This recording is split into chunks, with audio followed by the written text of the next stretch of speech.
Udah berapa lama Mas pakai Hyundai Accent ini? Pakai Hyundai Accent itu seperti di video gua kemarin kan, bulan November kalau nggak salah ya, bulan November. Dari bulan November tahun 2019 kemarin. Sekitar 6 bulan lebih lah.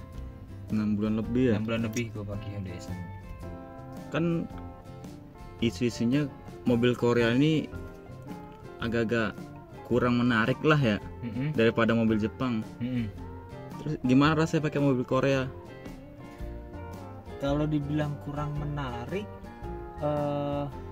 gue sih nggak setuju juga ya gitu. Tapi ya memang kan kalau pamornya di Indonesia kan, di daerah kita, di negara kita ini kan ya mobil yang paling terkenal ya Jepang. Kalau nggak Toyota, Honda kan gitu. Karena kan dianggap mobil yang paling banyak, paling gampang servisnya, paling gampang spare partnya, dan katanya harganya murah, irit, dan segala macam. Jadi kayaknya kesannya mobil Korea itu, wah mobil Korea ya, orang langsung underestimate dengan merek-merek dari Korea kayak Hyundai, Kia gitu. Sebenarnya kalau gue sih sejauh ini gue pakai Hyundai Accent yang sekarang gue pakai ini tahun 2021 ini, 2001 sorry, nyaman sih gue.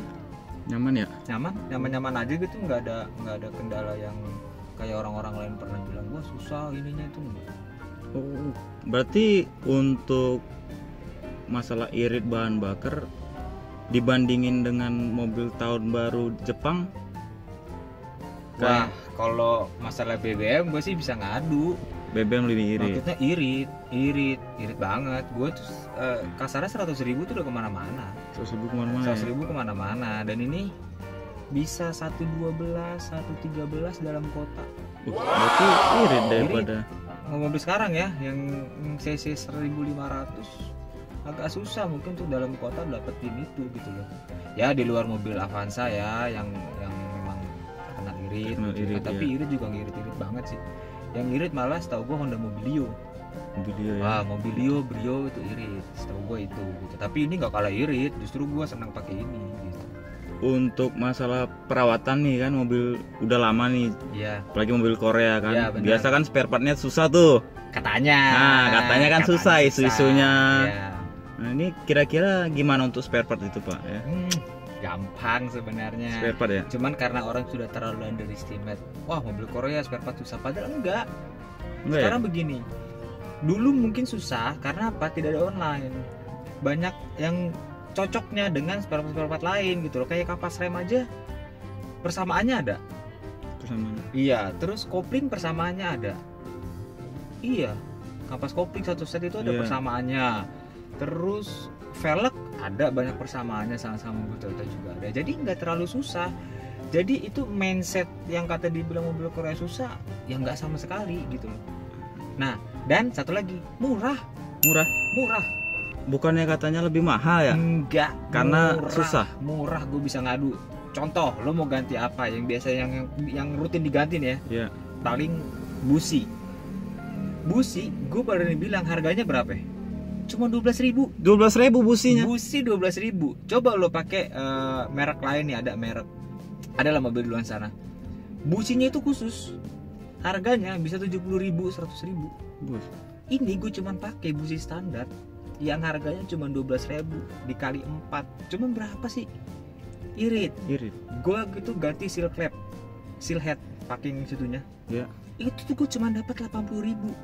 Susah nyarinya? Enggak, gampang. Berarti ngerawat mobil kayak ngerawat motor dong ini. Nah, ini ngerawat mobil rasa ngerawat motor. Gue ganti kopling set aja itu murah. Kopling setnya aja tuh nggak nyampe 800.000 gue beli. Dan lo ke bengkel mana aja yang namanya ganti kopling bisa. Pasang busi gampang, lo bisa sendiri. Jadi perawatannya menurut gue nggak susah. Ini nggak susah. Jadi mobil Korea yang sekarang gue pakai yang udah Accent itu sebenarnya nggak susah. Dan mobil ini sudah injeksi loh. Mobil tahun 2001 yang orang bilang lama ini biasanya udah injeksi. Dan perawatannya tidak susah.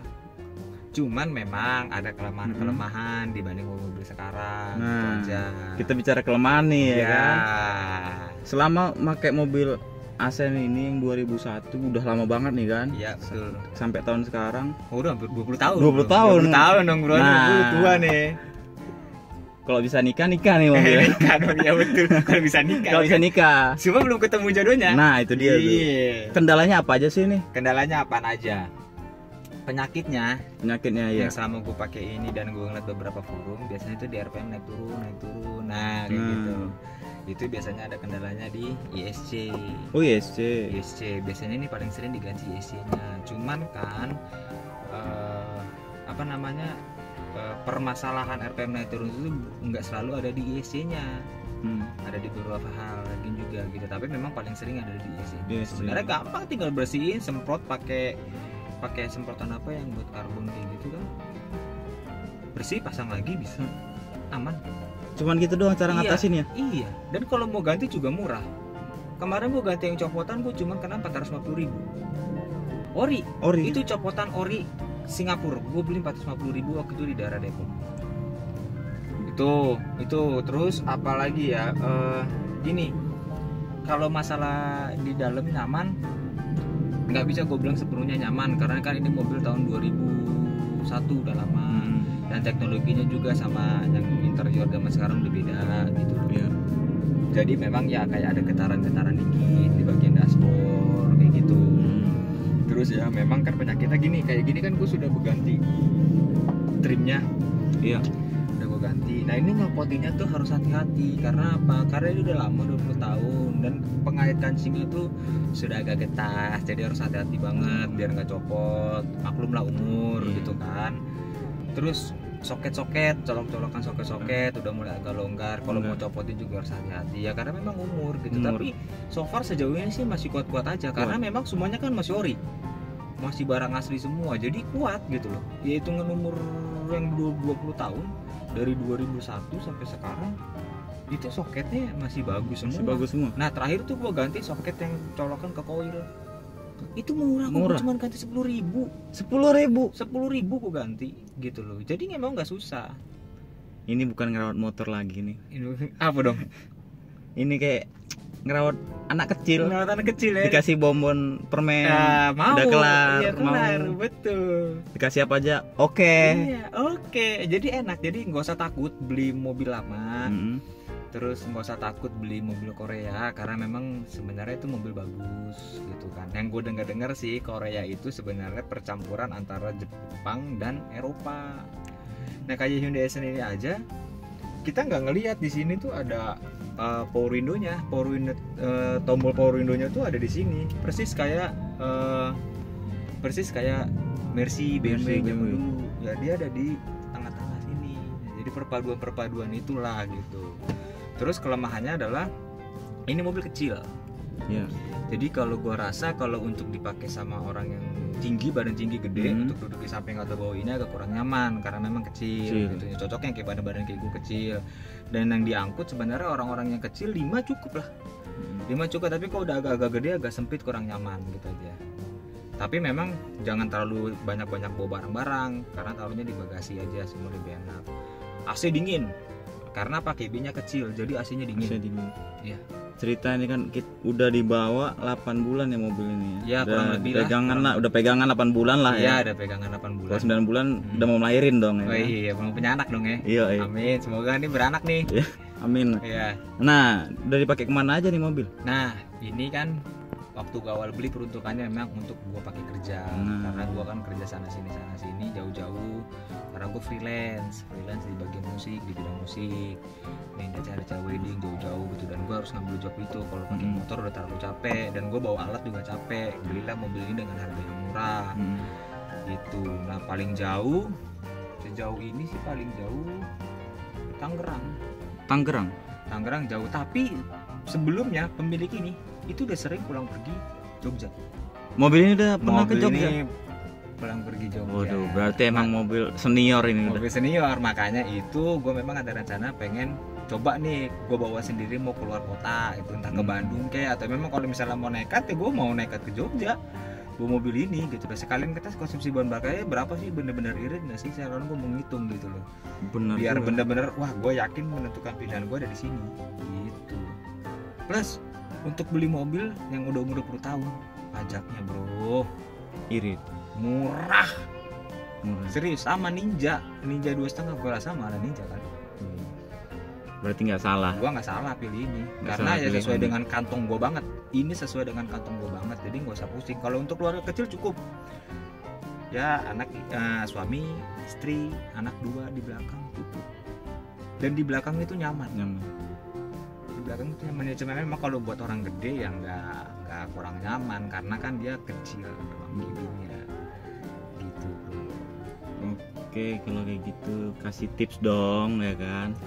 Untuk gitu. pecinta-pecinta mobil-mobil tua nih. Oh, Apa kalau mau- yang buat teman-teman yang suka yang mau beli mobil tua, nggak usah takut sih. Tapi memang harus cerdas dalam memilih mobilnya gitu. Ini yang pengalaman gua aja ya, kita share aja, Iya, saya pengalaman. share aja gitu. Pertama cek mesinnya, itu yang utama. Mm-mm. Mesinnya sehat apa enggak gitu loh. Terus mesinnya rewel apa enggak, asapnya udah knalpotnya ngebul apa enggak, sil-silnya bocor apa enggak, itu dulu yang penting gitu. Iya. Nah, kalau kita tidak ngerti untuk urusan mesin, panggil aja temen atau bayar mekanik buat ngecek mesinnya sampai mana gitu. Selebih itu ya lo cek bagian luarnya semua segala macam, kaki-kaki. Kalau kaki-kaki dengan umur yang udah 20 tahun ya memang wajib ganti. Wajib ganti gitu. Tapi kalau misalnya lo nggak terlalu ini, jadi biarin aja atau nggak jadi masalah juga kan kayak gitu. Butuh hanya untuk kenyamanan doang. Terus pastiin pajaknya hidup, surat-suratnya lengkap. Itu aja. Dan semua fungsinya masih normal ya, kayak AC-nya jalan, speedometer jalan, gitu, indikator-indikator semua jalan, gitu. Itu gue rasa udah cukup sih sebenarnya gitu. Yang paling penting mobilnya jalan lah. Yang ya. penting paling mobilnya jalan. Nah, nanti kita ngobrol-ngobrol lagi aja nih pas di jalan, gimana sih rasanya kalau di jalan nih gua bawa gitu. Oke? Kita pakai jalan nih mobilnya. Siap. Terusin tadi yang video yang tadi yang dari kita review tadi di basement tadi kan. Gini, ini sekarang kita udah pakai jalan nih. Sejauh ini sih gue pakai jalan nyaman-nyaman aja. Memang kekurangannya yang mobil gue ini adalah kan kaki-kakinya kan kayaknya memang harus ganti. Cuman saat ini gue belum mau ganti lah karena budget gede kan. Cuman masih nyaman lah. Gue nyaman-nyamanin dengan gitu. Ya palingnya gitu. Kalau misalnya dia agak langsam, AC-nya nyala, ada kayak getar-getar dikit di dashboard segala macam. Cuman gue masih nggak terlalu pusing untuk hal itu gitu loh, karena ya ini kan mobil udah lama gitu kan, ya masih ada kekurangannya gitu, ada aja karet-karetnya atau dudukan dari baut-bautnya yang udah kendor segala macam, jadi itu gue maklumin. Tapi overall sih ya nyaman sih gue. Ya lo sendiri yang sering pergi dia sama gue main gitu, yang lo alamin gimana setelah ini sebagai penumpang lah. Kalau gue sebagai pengemudi ya gitu, enak memang kopinya ini enak. Kalau untuk mobil ini kopinya setelahnya agak jauh, enaknya gitu yang agak jauh. Kalau dia agak pendek agak susah posturnya gitu. Gue juga nggak tahu kenapa, mungkin itu karena karakternya dia kali ya, gue juga nggak terlalu paham banget. Nah kalau untuk dari lo sendiri sisi penumpang gimana yang selama ini sebagai gue gitu? Ya pernah lah temen gue yang bawa gue duduk di belakang, cuma memang untuk jarak-jarak pendek, untuk jarak-jarak jauh belum pernah ngerasain banget. Ya lu lah yang udah paling sering ngerasain jarak jauh banget gitu. Untuk di belakang AC nyaman banget, bawaannya pengen tidur. AC nyaman ya? AC-nya nyaman, AC-nya ya langsung lah ke, kalau kata orang-orang lebaynya itu langsung ke ulu hati. Langsung ke hati ya. Emang ada Ulu beberapa hati. sih temen gue juga bilang kayak gitu. Bray, AC lu kecilin, kenapa emang dingin banget? Nah, gitu. itu. Memang posisi AC yang di tengah ini nih, Ya. yang di tengah ini memang gede banget dinginnya, beda sama yang kiri yang kanan sono. Nah, Gitu memang dia beda. Jadi itu aja sih, ini sejauh ini sih enak, bandingannya juga enak, gue mau kebut juga enak. Dan memang mobil ini sih paling enak di tarikan atas sih. Tarikan awal memang agak berat, gue nggak ngerti kenapa, atau memang mesinnya sudah agak tua juga nggak tahu. Tapi beberapa yang pakai Hyundai ya kayak begitu, lebih enak. Mereka selalu bilang enak sih di putaran-putaran atas, katanya kayak gitu. kalau enak putaran atas, mobil balap nih. Mobil balap ya sih. Tarikan. Itu dia. Waktu gua ke bengkel di JDM Garas itu yang ada di Bekasi itu. Kalau Om Jul, dia bilang gini, memang ada beberapa bagian mesin yang memang itu bisa diambil dari Mitsubishi Lancer atau Mitsubishi Galant. Jadi makanya kenceng ini mobil gitu. Berarti ini mobil karbitannya banyak dong. Banyak, jadi makanya nggak susah. Nggak susah, benar. Nggak susah gitu loh bro. Jadi terus emang ini sebenarnya bisa lari 200. Pernah ada yang sampai mentok, gue liat di grup. Ada yang sampai 180 aja dia masih bilang gini. Masih nanya, ini masih bisa kebut lagi nggak sih? Apa begitu? Gila sih gue bilang. Nah gue bukan tipe kalau orang yang suka ngebut, tapi memang gue bilang nih gila 1.800 sampai 180 km/jam buat gue sih gokil sih. Gokil. Iya.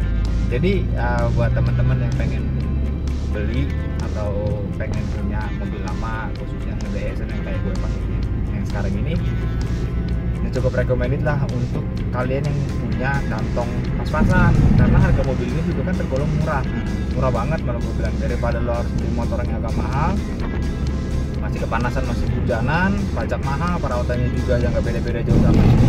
Saran gue lebih baik memang beli mobil aja sih gitu. Ya meskipun tampilannya tidak seperti mobil yang kayak sekarang ini, tapi daripada lo harus hujan dan kepanasan, lebih worth it lah ya. Worth it lah.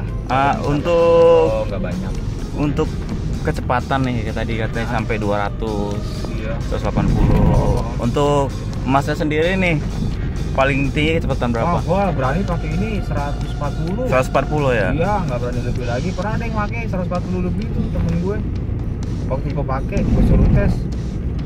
Gue pikir itu masih 120. Gue duduk ada di sebelah dia samping supir.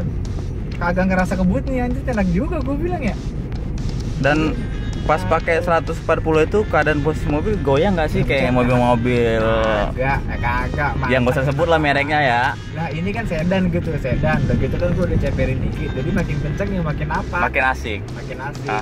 Dan emang setir gue juga nggak goyang. Karena waktu itu memang gue sudah pernah melakukan high speed balancing waktu itu. Jadi enak banget. Jadi buat kebut. Jadi lucu tuh. Dulu waktu sebelum gue high speed balancing tuh lari 100 sudah goyang setir gue kan. Di high speed balancing, lancar 140 enak banget. Dan setir gue juga belum lari, jadi gue nggak perlu untuk